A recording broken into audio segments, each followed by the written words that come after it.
ನಮಸ್ತೆ ಸ್ನೇಹಿತರೆ, ನಾನು ನಿಮ್ಮ ಕಲ್ಪೇಂದ್ರ ಕಂಬಾಳು. ನನ್ನ ಯೂಟ್ಯೂಬ್ ಚಾನಲ್ಗೆ ಸ್ವಾಗತ. ಇವತ್ತೊಂದು ಗಿಡ ಅಥವಾ ಮರ ತೋರಿಸ್ತೀನಿ ನಿಮಗೆ. ಪ್ರಪಂಚದಲ್ಲಿ ಅತಿ ಸೋಂಬೇರಿ ಗಿಡ ಅಂದರೆ ಇದೆ.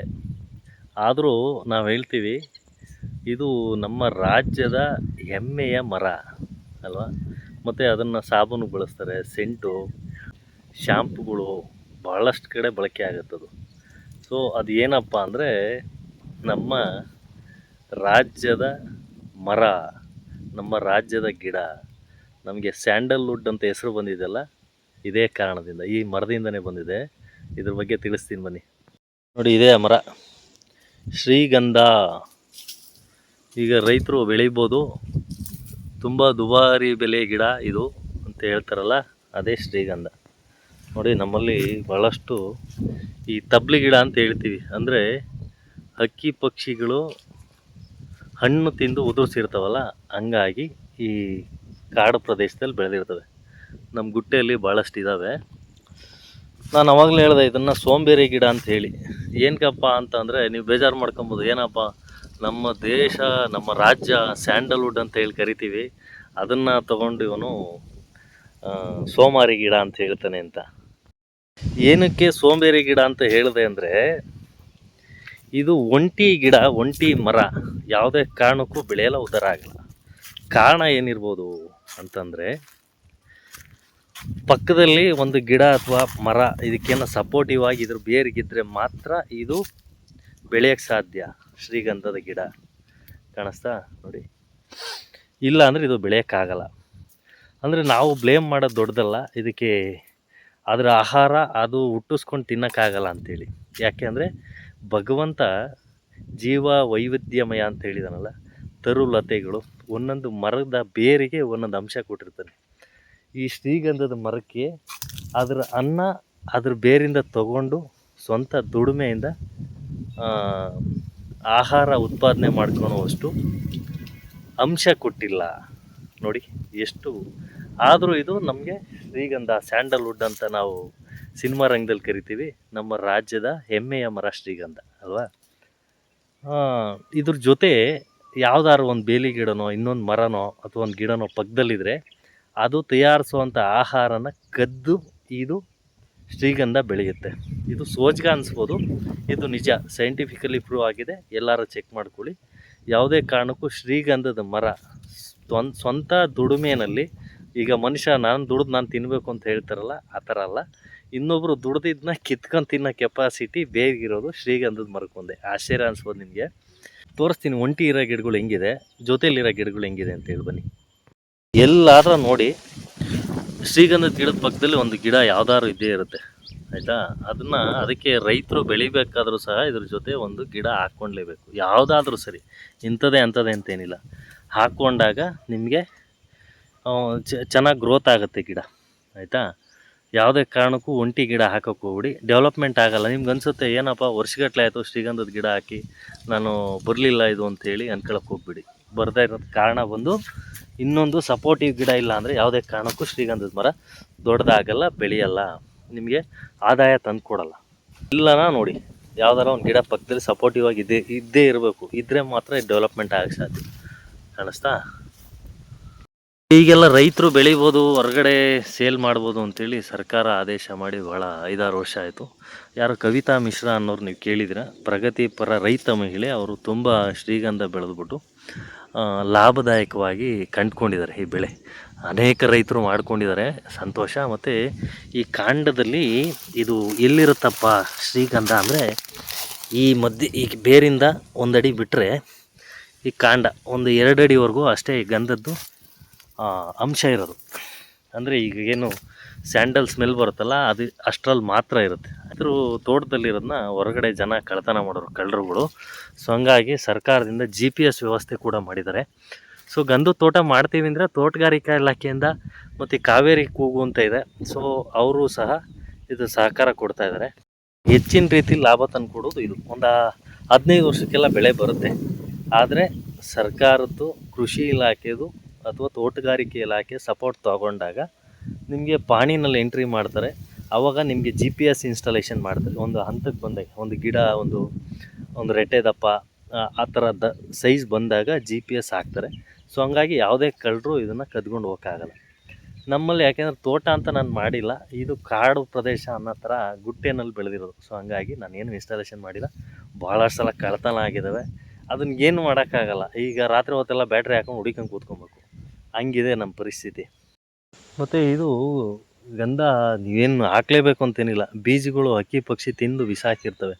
ಎಲ್ಲಿಂದ್ರಲ್ಲಿ ಬೆಳೆಯುತ್ತೆ? ಏನು ನಮ್ಮ ಕರ್ನಾಟಕದಲ್ಲಿ ಹೇರಳವಾಗಿ ಬೆಳೆಯೋ ನಮ್ಮ ಮಣ್ಣಿಗೆ ಹವಾಗುಣಕ್ಕೆ ಹೊಂದ್ಕೊಂಡು ಬೆಳೆಯೋಂಥ ಕೆಪಾಸಿಟಿ ಇರೋದು ಶ್ರೀಗಂಧಕ್ಕೆ. ಹಾಗಾಗಿ ನಮ್ಮ ಶ್ರೀಗಂಧದ ನಾಡು, ಗಂಧದ ಗುಡಿ ಸಿನಿಮಾ ನೋಡಿರ್ಬೋದು ನೀವು ನೋಡಿ. ಹಂಗಾಗಿ ಶ್ರೀಗಂಧ ಹೇರಳವಾಗಿ ನಮ್ಮ ರಾಜ್ಯದಲ್ಲಿ ಬೆಳೆಯುತ್ತೆ.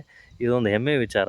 ಮತ್ತು ಆರ್ಥಿಕವಾಗಿ ಸದೃಢತೆ ಹೊಂದಬೇಕು ರೈತರಂದ್ರೇಳಿ ಈ ಶ್ರೀಗಂಧ, ರಕ್ತಚಂದನ ಈ ಥರ ಎಲ್ಲ ಬೆಳಿಬೋದು. ಸೊ ಯಾರನ್ನ ಇಂಟ್ರೆಸ್ಟ್ ಇರೋರು ಕೃಷಿ ಇಲಾಖೆ ಸಂಪರ್ಕಿಸಿ, ಅಥವಾ ರೈತ ಸಂಪರ್ಕ ಕೇಂದ್ರ ಇರುತ್ತೆ, ತೋಟಗಾರಿಕೆ ಇಲಾಖೆ ಇರುತ್ತೆ, ಅವರೆಲ್ಲ ನಿಮಗೆ ಸಪೋರ್ಟ್ ಮಾಡ್ತಾರೆ. ಕಾಡಂಚಲ್ಲಿ ಬೆಳೆಯೋದಕ್ಕಿಂತ ಮನೆ ಅಕ್ಕಪಕ್ಕ ಅಥವಾ ಎಸ್ಟೇಟ್ಗಳಿರೋರು ಬೆಳ್ಕೊಂಡ್ರೆ ಅವರು ಲಾಭದಾಯಕವಾಗಿ ನೋಡ್ಕೊಬೋದು, ಮತ್ತು ಸೇಫ್ಟಿ ಇರುತ್ತೆ ನೋಡ್ಕೊಳ್ಳೋಕ್ಕೆ. ಯಾಕೆಂದರೆ ಕಳ್ಳರು ಕಾಟ ಏನೂ ಮಾಡೋಕ್ಕಾಗಲ್ಲ. ಈಗ ಪೊಲೀಸ್ನವ್ರು ಕಾಯ್ಕೊಂಡು ಕೂತ್ಕೊಳ್ಳೋಕ್ಕಾಗತ್ತಾ? ತೋಟಗಾರಿಕೆ ಇಲಾಖೆಯವ್ರು ಕಾಯ್ಕೊಂಡು ಕೂತ್ಕೊಳ್ಳೋಕ್ಕಾಗತ್ತಾ? ಮತ್ತು ಯಾರು ಅರಣ್ಯ ಇಲಾಖೆಯವ್ರು ಕಾಯ್ಕೊಂಡು ಕೂತ್ಕೊಳ್ಳೋಕ್ಕಾಗಲ್ಲ. ಹಂಗಾಗಿ ಈ ಸೈಜ್ ಬಂದ ಮೇಲೆ ಅದಕ್ಕೆ GPS ಇನ್ಸ್ಟಾಲೇಷನ್ ಮಾಡ್ತಾರಂತೆ. ಸೊ ನಾನು ಕಾಂಟ್ಯಾಕ್ಟ್ ಮಾಡಬೇಕು, ಎಷ್ಟು ಗಿಡ ಇದೆ ಎಲ್ಲ ಲೆಕ್ಕ ಹಾಕಿ ಪಾಣಿನಲ್ಲಿ ಎಂಟ್ರಿ ಮಾಡಿಸಿ ಕೃಷಿ ಇಲಾಖೆಗೆ ಒಂದು ಲೀಸ್ಟ್ ಕೊಟ್ಟರೆ ಅದಕ್ಕೆಲ್ಲ ಇನ್ಸ್ಟಾಲೇಷನ್ ಮಾಡ್ತಾರಂತೆ. ಸೊ ಅದನ್ನು ನಾನು ಟ್ರೈ ಮಾಡ್ತೀನಿ. ಸಾಧ್ಯವಾದರೆ ನೀವು ಟ್ರೈ ಮಾಡಿ. ಯಾಕೆಂದರೆ ಇದಕ್ಕೇನು ನೀರು ಹಾಕೋಂಗಿಲ್ಲ, ಏನೂ ಮಾಡೋಂಗಿಲ್ಲ. ಸೊ ಹಾಕ್ಬಿಟ್ಟು ಒಂದು ಸಪೋರ್ಟಿವ್ ಗಿಡ ಅಂತ ನಿಮ್ಗೆ ಹೇಳಿದೆ, ಪಕ್ಕದಲ್ಲಿ ಯಾವುದೋ ಒಂದು ಹಣ್ಣಿನ ಗಿಡ ಹಾಕಿ, ಏನಾದರೂ ಹಾಕಿ, ಬಟ್ ಸಪೋರ್ಟಿವ್ ಗಿಡ ಹಾಕಿದಾಗ ಮಾತ್ರ ಇದರ ಆಹಾರ ಬೇರಿಂದ ಎಳ್ಕೊಂಡು ಇದು ಬೆಳೆಯೋಕ್ಕೆ ಸಹಕಾರಿಯಾಗುತ್ತೆ, ಬೇಗ ಬೆಳೆಯುತ್ತೆ. ನೋಡಿ, ಇದಕ್ಕೆ ಸಪೋರ್ಟಿವ್ ಆಗಿ ಹೊಂಗೆ ಗಿಡ ಇತ್ತು, ಈಗ ತೆಗ್ಸಿದ್ದೀನಿ. ಇದು ಇನ್ನೂ ಡೆವಲಪ್ಮೆಂಟ್ ಆಗೋಲ್ಲ. ಯಾಕೆಂದರೆ ಪಕ್ಕದಲ್ಲಿ ಯಾವ್ದಾನ ಹುಲ್ಲು ಕಡ್ಡಿ ಆ ಥರ ಸಣ್ಣ ಪುಟ್ಟ ಬೇರಿದ್ರೆ ಇದು ಅದರ ಅಂಶ ಹೀರ್ಕೊಂಡು ಡೆವಲಪ್ಮೆಂಟ್ ಆಗುತ್ತೆ. ನೋಡಿ, ಇಷ್ಟು ಎತ್ತರ ಇದೆ. ತುಂಬ ಭೋಗವಾಗಿ ಬರುತ್ತೆ ಕಾಲ ಕ್ರಮೇಣ. ಸಡನ್ ಬೆಳೆ ಅಂತೂ ಅಲ್ಲ, ಇದು ಒಂದು 15 ವರ್ಷನಾದ್ರು ಬೇಕಾಗುತ್ತೆ ಶ್ರೀಗಂಧ ಬೆಳೆಯೋಕ್ಕೆ.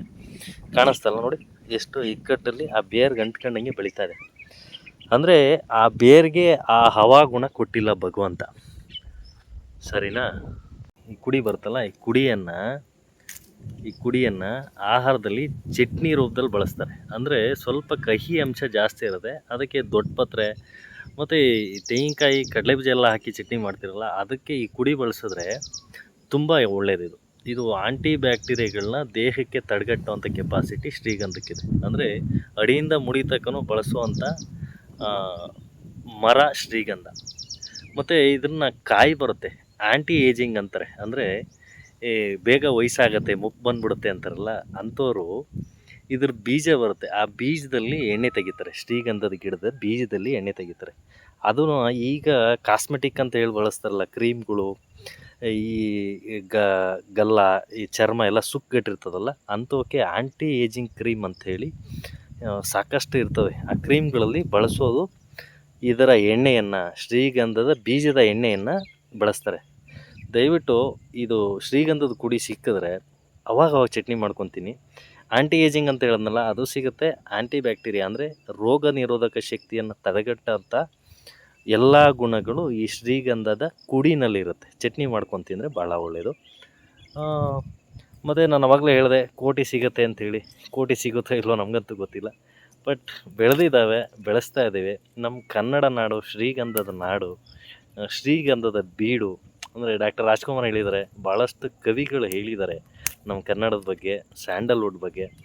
ಸೊ ಅದ್ರ ಬಗ್ಗೆ ಜಾಸ್ತಿ ಮಾತಾಡೋಕ್ಕೆ ನನಗೆ ಬರೋಲ್ಲ, ನನಗೆ ಗೊತ್ತಿರೋದಿಷ್ಟು. ಮತ್ತು ಇದು ಯಾವುದೇ ಕಾರಣಕ್ಕೂ ಯಾವ ಭಾಗನೂ ಫೇಲ್ಯೂರ್ ಅಂತ ಅನಿಸಲ್ಲ, ಯಾಕೆಂದರೆ ಎಲ್ಲನೂ ಬಳಸ್ಕೊಂಡು ಮಾಡ್ತಾರೆ. ಈಗ ಹೆಚ್ಚು ಕಡಿಮೆ ಶ್ರೀಗಂಧ ಒಂದು 4,000ದಿಂದ 15,000ವರೆಗೂ ಇದೆ ಅಂತೆ kg ಒಣ ಶ್ರೀಗಂಧದ ತುಂಡು. ಅಂದರೆ ಅದನ್ನು ಬಳಸ್ಕೊಳ್ಳೋ ರೀತಿ ರೈತರಿಗೆ ಗೊತ್ತಿರಬೇಕು. ಸೊ ಹಂಗಾಗಿ ರೈತ ಸಂಪರ್ಕ ಕೇಂದ್ರ ಕಾಂಟ್ಯಾಕ್ಟ್ ಮಾಡಿ ಅಂತ ನಾನು ಅವಾಗಲೇ ಹೇಳಿದೆ. ಸೊ ಇದನ್ನು ಬೆಳೆಯೋರು ಆರಾಮಾಗಿ ಬೆಳಿಬೋದು, ಯಾಕೆಂದರೆ ಈಗ ಟೆಕ್ನಾಲಜಿ ಬಂದಿದೆ. ಈಗ ಹಳೆ ಕಾಲದಲ್ಲಿ ಇದನ್ನು ಹಂಗೆ ಹಾಕ್ಬಿಟ್ಟು ಬಿಟ್ಟಿರೋರು ಇದನ್ನು ಬಳಸೋದೇನಕ್ಕಪ್ಪ ಅಂದರೆ, ಮತ್ತು ಇನ್ನೊಂದು ಆ್ಯಂಟಿ ಏಜಿಂಗ್ ಅಂತ ಹೇಳಿದೆ ನಿಮಗೆ. ಅದರಲ್ಲಿ ಈ ಗಂಧ ತೇಯ್ಬಿಟ್ಟು ನೋಡಿ, ಇಲ್ಲಿ ಹಣೆಯಲ್ಲಿ ಇಟ್ಟಿದ್ದೀನಿ ನಾನು. ಇದು ಪ್ರತಿ ದಿವಸ ಪೂಜೆನಲ್ಲಿ ಬಳಸಿದ್ರೆ ತೇಯುತ್ತಲಿದ್ದರೂ ಗಂಧದ ಪರಿಮಳ ತುಂಬಿ ಬರುವುದು ಅಂತ ಡಾಕ್ಟರ್ ರಾಜ್ಕುಮಾರ್ ಹೇಳಿದ್ದಾರೆ. ನಿಮಗೆ ಹಾಡಲ್ಲಿ ಗೊತ್ತಿದೆ. ಅದೇ ಥರ ಇದು ತೇಯ್ತಾ ಆದರೆ ಅಷ್ಟು ಪರಿಮಳ ಇರುತ್ತೆ, ಅಷ್ಟು ಶ್ರೀಗಂಧದ ವಾಸನೆ ಅಂದರೆ ತಮಾಷೆನೇನ್ರಿ. ಎಷ್ಟು ಪುಣ್ಯವಂತರು ನಾವು ಕನ್ನಡ ನಾಡಲ್ಲಿ ಹುಟ್ಟಿ ಶ್ರೀಗಂಧದ ಬೀಡಲ್ಲಿ ಬೆಳೆದಿದ್ದೀವಿ ಅಂದರೆ ಅದಕ್ಕಿಂತ ಖುಷಿ ವಿಚಾರ ಇನ್ನೇನಿದೆ ಹೇಳಿ. ದಯವಿಟ್ಟು ಶ್ರೀಗಂಧ ಬೆಳೀರಿ, ನಿಮ್ಮ ಕೈ ತೋಟದಲ್ಲೇ ಬೆಳ್ಕೊಳ್ಳಿ, ತೊಂದರೆ ಇಲ್ಲ. ಅವಾಗವಾಗ ಚಟ್ನಿಗೆ ಬಳಸಿ. ಮತ್ತು ಅವೆಲ್ಲ ಹೇಳಿದೆ, ಏಜನ್ನು ತಡೆಗಟ್ಟುವಷ್ಟು ಕೆಪಾಸಿಟಿ ಇದೆ. ಗಂಧ ಲೇಪನ ಮಾಡ್ಕೊಳ್ಳಿ ಸಮಯ ಸಿಕ್ಕಿದಾಗ. ಈ ಗಂಧದ್ದು ಕೊರಡು ಏನು ಗಂಧ ಮರ ಕಡಿತಾರೆ, ಅದ್ರಲ್ಲಿ ಗಂಧದ್ದು ಮಧ್ಯದಲ್ಲಿ ಗಂಧದ ಅಂಶ ಇರುತ್ತಲ್ಲ, ಅದೊಂದು ಸ್ವಲ್ಪ ಅದು ಚಕ್ಕೆ ತಗೊಂಡು ಇಟ್ಕೊಳ್ಳಿ ಮನೇಲಿ. ಪೂಜೆಯಲ್ಲಿ ಗಂಧದ್ದು ಇದು ಸಾಣೆಕಲ್ಲು ಅಂತ ಹೇಳಿ ಬರುತ್ತೆ. ಈಗ ದೇವಸ್ಥಾನಗಳ ಹತ್ರ ಎಲ್ಲ ಹೋದರೆ ಸಣ್ಣ ಸಣ್ಣದಾಗಿ ದೊಡ್ಡದಾಗೆಲ್ಲ ಇಟ್ಕೊಂಡಿರ್ತಾರೆ. ನಮ್ಮ ಮನೇಲಿ ಸುಮಾರು 3 ತಲೆಗಳಿಂದ ದೊಡ್ಡ ಕಲ್ಲಿದೆ, ಗಂಧದ ಕಲ್ಲು ಅಂತ ಹೇಳಿ. ಮತ್ತು ಗಂಧ ತೇಯಕ್ಕೆ ಇಟ್ಕೊಂಡಿದ್ದು ನುಣುಪಾಗಿರುತ್ತೆ. ಅದು ಗಂಧ ತೇಯಿದ್ರೆ ಹೆಂಗೆ ಸುವಾಸನೆ ಇರುತ್ತೆ, ಮತ್ತು ಅದು ಕಲ್ಲರು ಅಷ್ಟೇ ವೈಟ್ ಕಲರ್ ಬರುತ್ತೆ. ನೀವು ಸಂಜೆವರೆಗೂ ಇಟ್ಕೊಂಬಿಟ್ರೆ ಸಂಜೆವರೆಗೂ ಹೋಗಲ್ಲ ಅದು ಗಂಧ, ಶ್ರೀಗಂಧ ಅಂತೇಳಿ.